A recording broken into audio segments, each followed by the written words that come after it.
that disappeared from Sri Lanka. Congratulate you on your appointment as the UN High Commissioner for Human Rights. We are confident that under your leadership, we will be able to find our disappeared loved ones. Over the years, we are desperately searching for tens of thousands of our family members, including babies, children, daughters, sons and husbands who disappeared since 1983 in Tamil areas north and east in Sri Lanka.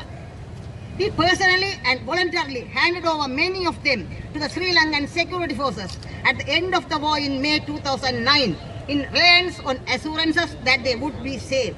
But almost 10 years have passed, but there is no answer from the government about those we surrendered. We continuously search for our loved ones despite numerous challenges, including abuse by the Sri Lankan security forces and military intelligence, not only in Sri Lanka, but also at the UN Human Rights Council. We sold our houses, jewels and other properties and also borrowed money to pay security forces middlemen who promised to get our loved ones back. But all our efforts failed and we were cheated.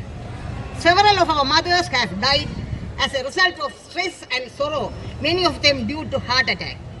Out of desperation to bring attention to our disappeared loved ones, we continuously hold peaceful protests and hunger strikes for the last 1.5 years in Tamil areas despite intimidation and attacks by the security forces and military intelligence. We continue to live with the pain of not knowing what happened to our loved ones. Every day we suffer imagining what would have happened to our loved ones. We reached out to the international community to find our loved ones. UN Human Rights Council passed 2 resolutions on abuses committed against Tamil people, including about the disappeared. Sri Lanka voluntarily co-sponsored Human Rights Council Resolution 30/1 and 34/1 and assured to the UN body that they will fulfill the requirements of the resolution. But so far nothing tangible has taken place.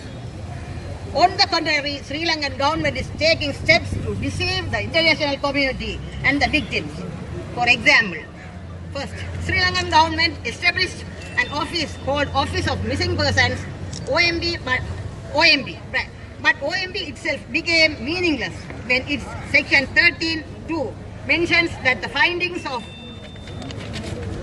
the OMB could not be used in any civil or criminal cases. Furthermore, repeated requests to include experts from the UN and other international experts as commissioners of the OMB were rejected by the government.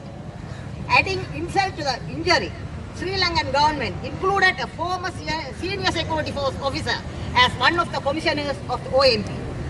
Second, we met Sri Lankan President Maithripala Sirisena and he assured us that he will find an immediate solution to our demands and will give an order at the Security Council meeting to be held on the following day to release the list of those surrendered at the end of the war in May 2009. But so far, the President did not fulfill his promise. Third, when Sri Lankan Prime Minister Ranil Wickremesinghe visited the northern city of Jaffna for a major festival of Thai Pongal, he said in a public meeting on January 15, 2016 that those who surrendered to the Sri Lankan security forces at the end of the war in May 2009 are no longer alive. So far, the Prime Minister is refusing to give any clarification about his statement, including who is responsible for the killings, the manner in which they were killed and where the dead bodies of the disappeared are.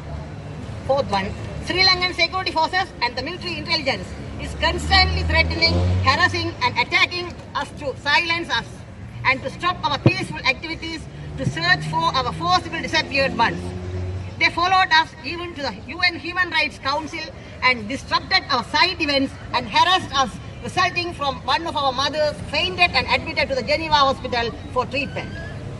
We urge you to use your goodness of good officers to first urge Sri Lanka to stop harassing, threatening and attacking us, including at the UN Human Rights Council.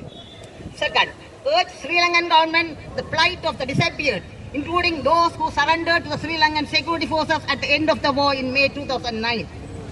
Third, urge Sri Lankan government to release the list of those surrendered during the end of the war in May 2009. Fourth, since the babies and children must have grown up by now, Please help us get the details of their welfare since about 10 years have passed after their surrender. Fifth one, urge Sri Lanka to ratify with retroactive effect the International Convention for the Protection of All Persons from Enforced Disappearances. Urge Sri Lanka to criminalize enforced disappearances. 7. Urge Sri Lanka to release the list of those detained and place of detention. Urge 8.1. Urge Sri Lankan Prime Minister to clarify with details about his public statement in Jaffna on January 15, 2016 that those who surrendered to the Sri Lankan security forces at the end of the war in May 2009 are no longer alive. 9th one, investigate enforced disappearance under IHL and UNHRC in its 2016 report suggests that if investigation. 10th one, legislate war crimes, crimes against humanity and genocide as crimes recognized by the penal jurisdiction with retroactive jurisdiction. 11.1.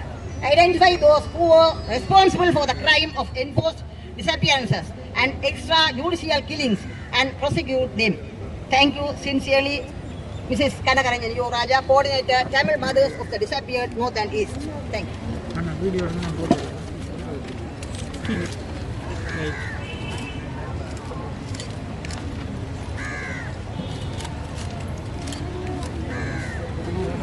இந்த சர்வதேச தினத்தை செய்து கொண்டு வந்து உங்களோட ஒவ்வொரு வருஷமும் ஏதோ ஒரு இதால் நாங்கள் கடிதமோ ஒரு மனுமோ தந்து கொண்டிருக்கிறோம். ஆனால் எங்களுக்கு இதுவரையிலையும் ஒரு பதிலும் கிடைக்க இல்லை.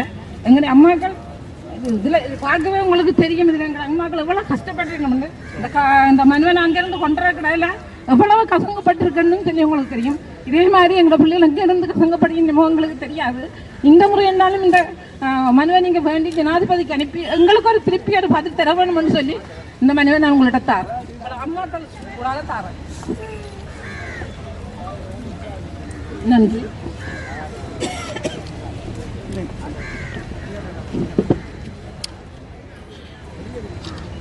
நான் ஒரு அரசு அதிகாரி. நீங்கள் கூறியது உண்மை, உங்களுக்கு ஏற்பட்ட இழப்புகள் உண்மை. ஆனாலும் கூட எங்களால் செய்யக்கூடிய அளவுக்கு நாங்கள் இதை கட்டாயமாக அரசு அதிபருக்கு அனுப்பி வைப்போம். அதன் ஊடாக நாங்கள் அனுப்பியது தகவலை உங்களுக்கு கட்டாயம் தர முடியும். ஆனால் அதற்குரிய மேலதிக தகவல்களை அரசு அதிபர் உங்களுக்கு அனுப்புறதுக்குரிய வேண்டுகோளையும் எங்களால் கொடுக்க முடியும். அவ்வளவு எங்களால் செய்ய முடியும் என்பதையும் உங்களுக்கு உறுதி வைக்கிறேன்.